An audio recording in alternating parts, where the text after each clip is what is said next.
సైతాను కూడా కృంగిపోతాడా? అడగండి. కృంగిపోతాడా? కృంగిపోతాడు, భయపడతాడు. వాడు కూడా వేదన పడతాడు. వాడు బతుకంతా వేదనే. వాడికి ప్రశాంతత ఏడుంది? వాడికి సుఖం సంతోషం ఏడుంది? వాడి కూడా కృంగిపోటు ఉంది. ఎప్పుడు కృంగిపోటు ఉంటుందో తెలుసా? వాడి ప్రయత్నాలు మన విషయంలో విఫలమై వాడు ఖచ్చితంగా కృంగిపోతాడు, నిరాశపడతాడు. అయితే మళ్ళా ప్రయత్నాలు చేస్తూ ఉంటాడు. కానీ ఒకటైతే నిజం, నిన్ను కృంగదీయాలని వాడు యుక్తి పన్నినప్పుడు నువ్వు కృంగిపోకుండా ఉత్సాహముతో వచ్చినప్పుడు వాడిని నువ్వేటాడటం మొదలు పెడతావు. నిన్ను వాడు వేటాడటం కాదు, నేను చెప్పిన పందాన్ని గుర్తించినట్టయితే నువ్వే వాడిని వేటాడటం మొదలు పెడతావు. ఇది ఏబు జీవితంలో జరిగింది. దేవునికి మహిమ. ఎన్ని రకాల బాధలు తెచ్చాడో. తెచ్చి ఏమనిపించాలని చూశాడు? ఏబు చేత దేవుని దూషింపజేయాలని చూశాడు. మరి జరిగిందా? వాడి ఆశ తీరిందా? వెధవైపోయాడు. వాడి వల్ల కాల. మరి అప్పుడు ఆనందపడి ఉంటాడా? సిగ్గుపోయి వెళ్ళుంటాడా? వెళ్ళుంటాడు. యెహోవా ఇచ్చెను, యెహోవా తీసుకొనెను, యెహోవాకే స్తోత్రం కలుగును గాక. నేనెందుకు వదులుతాను ఆయన్ని? నేనెందుకు ఆయన మయంపరచకుండా ఉంటాను? ఆయనకి స్తోత్రం. అన్నీ ఇచ్చినప్పుడు అనుభవించలా? అన్ని మేలులు చేసినప్పుడు ఆనందించలా? ఏదో కొద్దిపాటి సమస్యలు వచ్చినాయి, ఇంతోటి భాగ్యాన్ని కృంగిపోయి సణిగి గోణికి ఏదో అనుకోవాలా? ఎందుకు అనుకోవాలి? నాకు కలిగిన సమస్తం ఆయనే ఇచ్చాడు, యెహోవా ఇచ్చెను, ఆయనే తీసుకొనెను, ఆయనకే స్తోత్రం. ఈ మాట దెబ్బకి వాడు అధముడు అయిపోయాడు, అపవాది. మళ్ళీ ఇంకో ఛాన్స్ ఇమ్మన్నాడు. నీ చేతనైంది చేసుకోపో, అతని ప్రాణాన్ని మాత్రం ముట్టొద్దు. ఈసారి ఇంకా శ్రమ పెట్టాడు, కన్న బిడ్డల్ని కూడా ఎఫెక్ట్ చేశాడు. అయినా సరే వస్త్రాలు దించుకొని యెహోవా ఇచ్చెను, యెహోవా తీసుకొని యెహోవాకే. ఇక మూడోసారి వచ్చాడని ఉందా? చెప్పండి ఒకసారి నాకు. లేదు. తర్వాత ఇక మూడో రౌండ్లో ఏబు ఏవే విషయాలు సరిచేయబడాలో ఆ విషయాల్లో దేవుడు అన్ని సరిచేసి ఏబును తిరిగి రెండంతలుగా ఆశీర్వదించాడని రాస్తుంది. దేవునికి మహిమ. వేటగాడిని వేటాడండి, తరిమేవాడిని తిరగబడి మీరు తరమండి. శ్రమ పెట్టిన కొలది ఇశ్రాయేలీలు విస్తరించి ప్రబలిరి. ఇది మనకున్న వాగ్దానం. శత్రువు నలువైపులా కృంగదీసే కొద్దీ దేవుని కార్యాలు ఎక్కువ చేయాలి. ఇది విషయం. దేవునికి మహిమ. నిన్ను కంట్రోల్ చేయటానికి, దేవభక్తి సాధనలో నుండి నిన్ను వెనక్కి తిప్పడానికి వాడు ఎన్ని దారులుంటే అన్ని దారుల్లో నీ మీదకి వస్తాడు. వచ్చినప్పుడు నువ్వేం చేయాలో తెలుసా? కృంగిపోయి దిగజారిపోయి వెనక్కి వెళ్ళకూడదు, ఎక్కువ చేయాలి.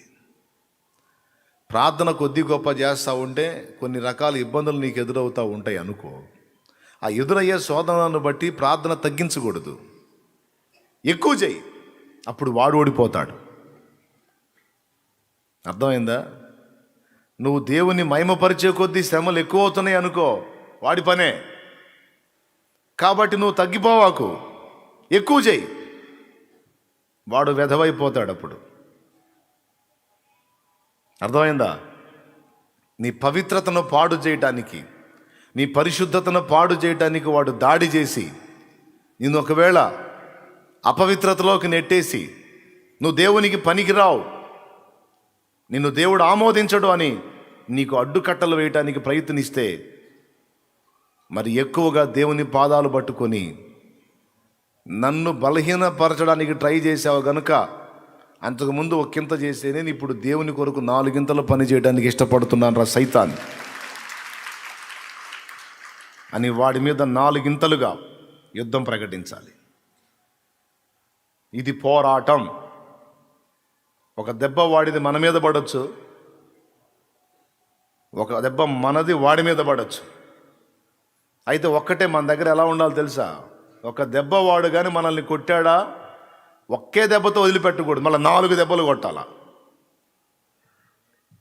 ఇది నన్ను కదిలిచ్చావు కాబట్టి ఇప్పటిదాకా నా వల్ల ఒరే సైతాన్ నీకు ఒకంత నష్టం, నా జోలికి వచ్చావు కనుక ఇప్పుడు నీకు 4 వైపులా నేను తగలబెడతా. అంతకుముందు ఒకవైపే నీకు అగ్గిపొల్లు ముట్టించింది, ఇప్పుడు 4 వైపులు ముట్టిస్తా. ఎందుకంటే నేనేదో నా పని నేను చేసుకుంటా పోతున్నా, నన్ను కదిలిస్తున్నావు నువ్వు. ఆనాటి ఇశ్రాయేలీలు శ్రమ పెట్టి కొలది ప్రబలారు, అభినవ ఇశ్రాయేలు ఇక్కడ. దేవునికి స్తోత్రం కలుగునుగాక. హల్లెలూయా. ఆనాడు వారికి తోడై ఉన్న దేవుడే నాకు తోడై ఉన్నాడు. వారికి ఎవరు వాగ్దానం చేసిన దేవుడు ఉన్నాడో అదే దేవుడు నాకు కూడా. అదే పద్ధతి. నువ్వు ఎంత ప్రెజర్ చేయాలని చూస్తావో అంత విస్ఫోటనమే తప్ప కంట్రోల్ ఉండదు. వాడితో మనం మాట్లాడి ఎదిరించాలి. దేవునికి మహిమ. హల్లెలూయా. అసమర్థులను చేసి, చేతగాని వాళ్ళని చేసి, బలహీనలను చేసి, నిందలకి, అవమానాలకి, రకరకాల పరిస్థితులకి మనల్ని గురి చేసి పగలబడి నవ్వుతూ ఉంటాడు, ఇప్పుడు పరిగెత్తు అని. చాలామంది విశ్వాసులు నిజంగా నీరు గారిపోయి, నిరుత్సాహపడిపోయి, కృంగిపోయి ఉంటారు. కానీ ఆ టైంలో దేవుడు మన నుంచి ఏం ఆశిస్తాడో తెలుసా? నిరాశపడి కృంగిపోయి కుమిలిపోవటం కాదు. సంసోను నుంచి ఎలాంటి ప్రార్థన వచ్చిందో అలాంటిది ఆశిస్తాడు. సంసోను ఏం చేశాడో తెలుసా? నువ్వు ఒకటి చెబితే నేను ఒకటి చేశానయ్యా, అభిషేకం కోల్పోయి శక్తిహీనుడిని అయిపోయి, కళ్ళు పోగొట్టుకొని గుడ్డోడిని అయిపోయి, ఇట్లా అయిపోయానయ్యా, ఇక నన్ను తీసుకోయ్యా, ఇంక నేను ఎందుకు పనికొస్తానయ్యా, నన్ను తీసుకోయ్యా అని ప్రార్థించలా. సంసోను ఏమని ప్రార్థించాడో తెలుసా? దేవా, నా 2 కన్నుల నిమిత్తము ఫిలిస్తీయుల మీద ఒక్కమారే పగ తీర్చుకొన నిమ్ము. అది ఒక ఇశ్రాయేలీయుడి సైకాలజీ. దేవునికి స్తోత్రం కలుగును గాక. ఒక ఇశ్రాయేలీయుడి సైకాలజీ ఎలా ఉంటుందో తెలుసా? దద్దమ్మలాగా అయిపోయింది నా పని అని దిగజారిపోయి మూల కూర్చునేటట్టు ఉండదు. అసలు చూడు, ఆ ప్రార్థన చూడు. నా 2 కళ్ళు తీశారు గనుక ఒక్కసారి వీళ్ళ మీద పగ తీర్చుకోవాలి అని 2 కళ్ళ నిమిత్తం ఫిలిస్తీన్లు దాదాపు చాలామందిని హతం చేశాడు. ఎంతమంది? దేవునికి మహిమ కలుగును గాక. అంటే ఏంది? దెబ్బ తిని ఆగే రకం కాదు.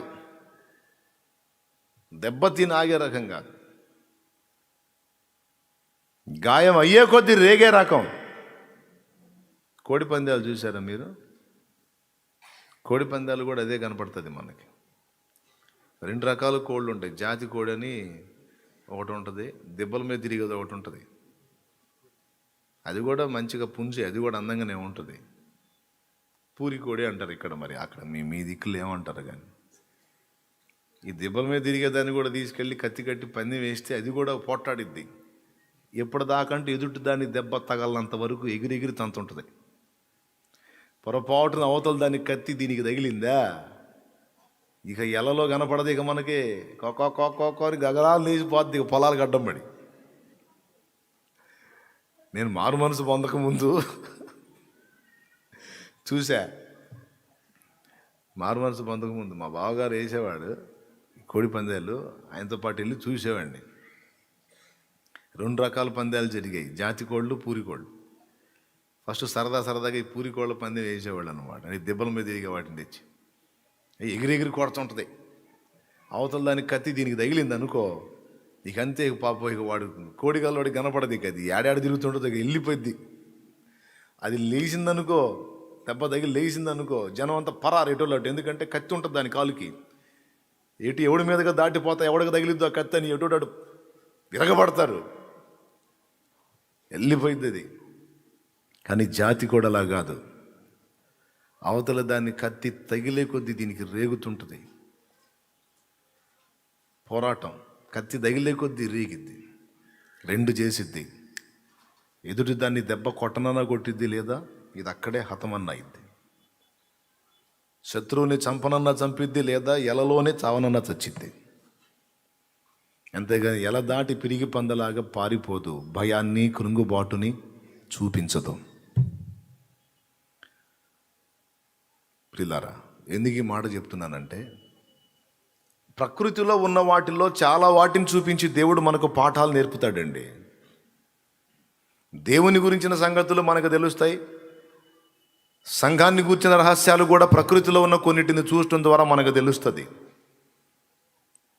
గొంగళి పురుగు సీతాకోక చిలుకగా మార్పు చెందటం అనే ప్రక్రియలో శ్రమ నొందిన తరువాత మనం పొందబోయే వైభవాన్ని గూర్చినటువంటి ఆధారం దొరికిద్ది. ఒక వెదురు చెట్టు నాటబడిన తర్వాత కొన్ని సంవత్సరాలు అది బయటికి కనబడదు. మిగిలిన చెట్లు నాటిన వెంటనే మొలకెత్తి అలాగ పైకి వస్తూ ఉంటాయి. కానీ వెదురు చెట్టు నాటిన వెంటనే నీకు కనబడదు బయటికి. కొన్ని సంవత్సరాల తర్వాత అది మొలకెత్తుతుంది. కొన్ని సంవత్సరాలు పట్టింది అది బయటికి రావడానికి నేలలో నుంచి. అసలు ఉందా లేదా అనే అడ్రస్ కూడా తెలియదు. కారణం ఏంటి అంటే, అందులో పాఠం ఉంటుంది. మిగిలిన చెట్టు పైకి వస్తుంది, వేర్లు కిందకి వెళ్తాయి. కానీ వెదురు చెట్టు స్పెషల్ ఏంటంటే, పైకి ఎంత పెరగాలనుకుంటుంది, ముందు కిందకి అంత పెరిగి ఉంటుంది. వెదురు చెట్టు స్పెషల్ ఏంటంటే, ముందు పైకి మొలకెత్తడం కాదు, భూమిలోనికి వెళ్తూ ఉంటుంది, రివర్స్లో వెళ్తూ ఉంటుంది అది. మిగిలిన చెట్లు ఏమో పైకి వస్తూ ఉంటాయి, కానీ వెదురు చెట్టు మాత్రం రివర్స్లో పెరుగుతూ ఉంటుంది, భూమి లోపలికి పెరుగుతూ ఉంటుంది. పెరిగి పెరిగి పెరిగి పెరిగి పెరిగి పెరిగి ఇక అది ఎంత ఎత్తుకు వెళ్ళినా దానికి ఇబ్బంది లేకుండా ఒక వేరు పటిష్టం చూసుకుంటుంది, పోషకాలు చూసుకుంటుంది. సీజన్ అన్సీజన్ అనే ప్రాబ్లం లేకుండా అన్ని వేళలా తనకి ఆహార సరఫరా, నీటి సరఫరా అన్ని సమృద్ధిగా దొరికేదాకా వెళ్ళిద్ది. వెళ్ళి వెళ్ళి వెళ్ళి వెళ్ళి వెళ్ళి ఇక తర్వాత ఇక అది భూమిలో నుంచి ఓపెన్ అయింది.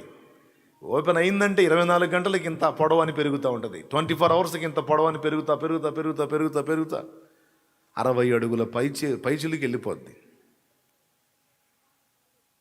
కొద్దిమంది అయితే తీసుకెళ్తున్నావు నంద్యాల అడవులకో లేకపోతే బైర్లూటి అడవులకో, మొత్తం ఉంటాయి అక్కడ వెదురు చెట్లు మస్తు ఉంటాయి. ఆత్మకూరు అడవుల్లో కూడా కొంతమందిని తీసుకెళ్ళాను నేను. అటు పరిచర్య ఉంటే అటు వెళ్ళినప్పుడు తీసుకెళ్ళాను. చూడండి, ఎప్పుడన్నా అటు పోయినప్పుడు చూడండి, ఎవరు నాయన గగనానికి అంటినట్టు ఉంటాయి చెట్లు. చూసారా అడవుల్లో వెదురు చెట్లు? చూసారా ఆకాశానికి అంటినట్టు ఉంటాయి. 60 అడుగులు అంటే ఎంత? 6 స్టేర్ల బిల్డింగ్ అంత ఎత్తు. 6 స్టేర్ల బిల్డింగ్ అంటే ఇంక ఎత్తు పెరుగుతాయి. అంత ఎత్తుకెళ్ళి ఆ చెట్టు పడకుండా ఉండాలంటే ముందు భూమి లోపలికి వెళ్ళాలి చాలా. అంటే అందులో పాఠం ఏంటంటే, దేవునితో మనం లోతైన ఆత్మీయ సహవాసం, ఎంత దేవునితో లోతైన సహవాసాన్ని కలిగి ఉంటామో మన భక్తి జీవితం, విశ్వాస జీవితం పైకి అంత పటిష్టంగా నిలబడిపోయిద్ది అన్నమాట. రహస్యములో దేవునితో సరైన అనుబంధం మనకుంటే, రహస్య జీవితంలో దేవునితో సరిగ్గా మనం పెనవేసుకోగలిగితే, బాహ్య జీవితంలో ఎన్ని ఆటుపోట్లు వచ్చినా, పెను తుఫాన్లు వచ్చినా, ఎన్ని శోధనలు వచ్చినా కదల్చబడం.